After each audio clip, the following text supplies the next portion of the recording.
السلام علیکم ورحمۃ اللہ تعالی وبرکاتہ۔ نحمدہ ونصلی ونسلم علی رسولہ النبی الکریم۔ ناظرین، آج کا یہ خصوصی پروگرام اسلام اوورسیز چینل کی جانب سے پیش کیا جا رہا ہے۔ آج ہم اپنے ناظرین کی خدمت میں حضور خواجہ خواجگاں حضرت خواجہ نظام الدین اولیاء محبوب الہی رحمۃ اللہ تعالی علیہ کی مختصر سوانح حیات پیش کرنے کی سعادت حاصل کر رہے ہیں۔ حضرت خواجہ نظام الدین اولیاء رحمۃ اللہ تعالی علیہ کا آج 718واں عرس شریف دہلی کی سرزمین پر منایا جا رہا ہے۔ حضرت خواجہ نظام الدین اولیاء محبوب الہی رحمۃ اللہ تعالی علیہ سلسلہ چشتیہ کے وہ عظیم الشان و جلیل القدر بزرگ ہیں جن کے بابرکت ذات کی وجہ سے شجر اسلام آبیار ہوا اور لاکھوں بندگان خدا نے اپنے دلوں کا تزکیہ و تصفیہ آپ کی ذات بابرکت سے فرمائی۔ حضرت خواجہ نظام الدین اولیاء رحمۃ اللہ تعالی علیہ 27 صفر المظفر 636 ہجری بروز چہارشنبہ بوقت صبح صادق شہر بدایوں شریف میں آپ کی ولادت باسعادت ہوئی۔ آپ کے والد بزرگوار کا نام سید احمد تھا اور آپ کی والدہ مکرمہ کا نام سیدہ بی بی زلیخا رحمۃ اللہ تعالی علیہ تھا۔ اس طریقے سے حضرت خواجہ نظام الدین اولیاء محبوب الہی رحمۃ اللہ تعالی علیہ نجیب الطرفین سادات کرام ہیں۔ ابھی آپ بچپن ہی میں تھے کہ آپ کے والد گرامی بیمار ہو گئے۔ ایک شب کو آپ کی والدہ ماجدہ نے خواب دیکھا کہ کوئی بزرگ فرما رہے ہیں، دو میں سے صرف ایک کو اختیار کر سکتی ہو، خواجہ احمد کو یا بیٹے کو۔ اس پاک دامن بی بی نے بیٹے کو ترجیح دی۔ مورخین کا اس بات پر اتفاق ہے کہ حضرت شیخ کی والدہ ماجدہ کی یہ قربانی تاریخ کبھی فراموش نہیں کر سکتی۔ یہ وہی مقدس مائیں تھیں جن کی گودوں میں پلے ہوئے شیر اسلامی دنیا کی عظمت و شوکت میں چار چاند لگا دیتے تھے۔ شیخ کی روحانی برکتوں اور اسلامی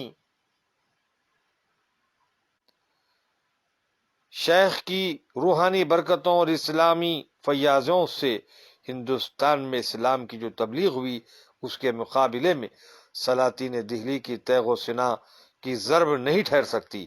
سلطان المشائخ کو ان کی والدہ نے مکتب میں بٹھایا۔ مکتب میں آپ نے قرآن پاک ختم کر کے حفظ بھی کیا، دیگر علوم نقلیہ کی تحصیل بھی کی اور 13 سال کی عمر میں علم فقہ کی تشنگی سے سیراب ہونے کے لیے دہلی تشریف لائے۔ تفسیر، حدیث اور فقہ اور تمام علوم کو بڑے بڑے اکابر اساتذہ کرام سے آپ نے حاصل فرمایا۔ علوم ظاہری کی تکمیل کے بعد جب آپ کی عمر شریف 20 سال کی تھی، اپنے پیر و مرشد حضرت بابا فرید الدین گنج شکر رحمۃ اللہ تعالی علیہ کے حضور حاضر ہوئے تاکہ علوم باطنی کی تحصیل میں کمال پیدا کریں۔ سلطان المشائخ پہلی بار بابا فرید الدین رحمۃ اللہ تعالی علیہ کی خدمت میں 7 مہینے 17 روز بیت میں رہے اور آپ نے بیت و خلافت سے مشرف فرمایا۔ اس روز بہت سے درویش اور صالحین بھی موجود تھے۔ حضرت شیخ الشیوخ زبان مبارک پر لائے کہ ہندوستان کی ولایت میں نے نظام الدین کو بخشی اور اپنا صاحب سجادہ کیا اور اس ملک کو ان کی پناہ میں چھوڑا۔ میں نے سرزمین پر رکھا، حکم ہوا کہ اے جہانگیر عالم سر اٹھا۔ میں نے سر اٹھایا۔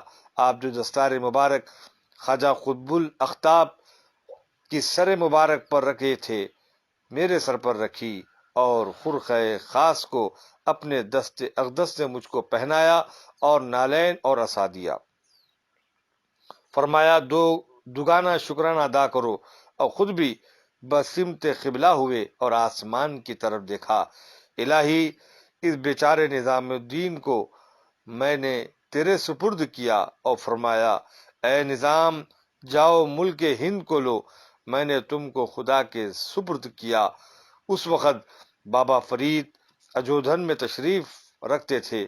اس کے بعد خلافت نامہ مولانا بدر الدین اسحاق سے لکھا کر مجھ کو عطا فرمایا۔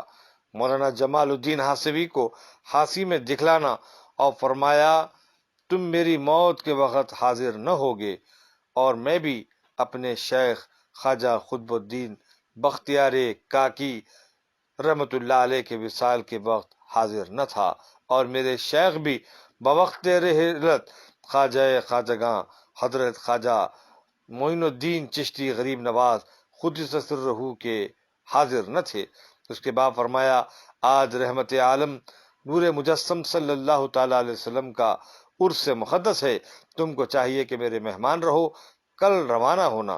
دوسرے روز حضرت خواجہ نے مجھ کو طلب فرمایا اور گلے لگا کر آنکھوں میں آنسو بھر لائے، اور فرمایا مولانا نظام الدین کو بفرمان خدائے تعالی ولایت ہندوستان دی، اور میں نے اپنا صاحب سجادہ کیا، اور فرمایا جاؤ میں نے تم کو خدا کے سپرد کیا۔ بندہ آداب کی شرطیں بجا لایا، اور اس وقت دہلی روانہ ہوا۔ حضرت خواجہ نظام الدین محبوب الہی رحمت اللہ تعالی علیہ بہت بڑے اللہ تعالیٰ کے ولی ہیں۔ آپ نہ صرف کے ولی ہیں بلکہ آپ کے دربار بافیض سے آپ نے ہزاروں کو سینکڑوں کو اللہ والوں کی جماعت میں شامل فرما لیا۔ آپ صاحب ارشاد اور صاحب کشف و کرامت بزرگ گزرے ہیں۔ ایک رات بدر الدین فرماتے ہیں کہ ایک رات خانقاہ میں جاگ رہا تھا، دیکھا کہ غیب سے ایک شتر ظاہر ہوا اور حضرت کے مکان کے نیچے آ کھڑا ہوا۔ حضرت دریچے سے اس شتر پر سوار ہوئے اور ہوا کا راستہ لیا۔ یہ دیکھ کر میں بے ہوش ہو گیا۔ ایک عرصے کے بعد جب ہوش آیا، میری نیند جاتی رہی اور جاگتا رہا۔ میں نے دیکھا کہ اخیر شب میں وہ شتر پھر آیا اور دریچے کے نیچے کھڑا ہو گیا۔ حضرت دریچے کی راہ اندر تشریف لائے اور وہ شتر غائب ہو گیا۔ نجم الدین اصفہانی مکے میں مقیم تھے۔ آپ شیخ کامل حال تھے۔ مجاوران مکہ نے شیخ سے پوچھا کہ اس کی وجہ کیا ہے۔ شیخ محبوب الہی خواجہ نظام الدین اولیاء جو اس وقت مقتدائے وقت ہیں، عالم کو رشد و ہدایت دیتے ہیں، خانہ کعبہ کی زیارت کو کیوں نہیں آتے؟ شیخ نے فرمایا وہ بیشتر اوقات نماز صبح کی نماز خانہ کعبہ میں میرے ساتھ گزارتے ہیں اور جماعت میں میرے ساتھ موافقت کرتے ہیں۔ حضرت خواجہ نظام الدین محبوب الہی کو اللہ تعالیٰ نے اتنا اختیار دیا ہے کہ ہندوستان میں رہ کر بسا اوقات نماز صبح کعبہ مقدس میں ادا کر سکتے ہیں، تو سوچئے کہ پروردگار عالم نے اپنے حبیب پاک صاحب لولاک صلی اللہ علیہ وسلم کو کتنے اختیارات دیے ہوں گے۔ اس لیے جو یہ کہے کہ جن کا نام محمد یا علی ہے وہ کسی چیز کے مالک و مختار نہیں، وہ گمراہ ہے اور بددین ہے۔ 18 ربیع الثانی 725 ہجری کی صبح آپ کا وصال حق ہوا۔ نماز جنازہ حضرت شیخ رکن الدین بہاؤالدین زکریا رحمت اللہ تعالی علیہ نے پڑھائی۔ کئی لاکھ آدمیوں نے آپ کی اقتداء میں نماز جنازہ ادا کی۔ جب سلطان المشائخ کو قبر شریف میں رکھا گیا تو آپ کی وصیت کے مطابق خرقہ شیخ العالم فرید الدین گنج شکر کا جسم مبارک پر ڈالا اور مسلح سر کے نیچے رکھا اور عصا برابر رکھا گیا کہ وہ خرقہ متبرکہ بلا تحریک شخصے کے خود بخود حضرت خواجہ نصیر الدین چراغ دہلوی کے زیب جسم ہو گیا۔ قبر شریف میں رکھنے کے لیے حضرت شاہ رکن الدین اترے، دیکھا کہ حضرت کی آنکھیں کھلی ہوئی ہیں، گویا محو جمال یار ہیں۔ قبر میں رکھنے کے وقت شیخ رکن الدین پر تجلیات ربانی کا ظہور ہوا۔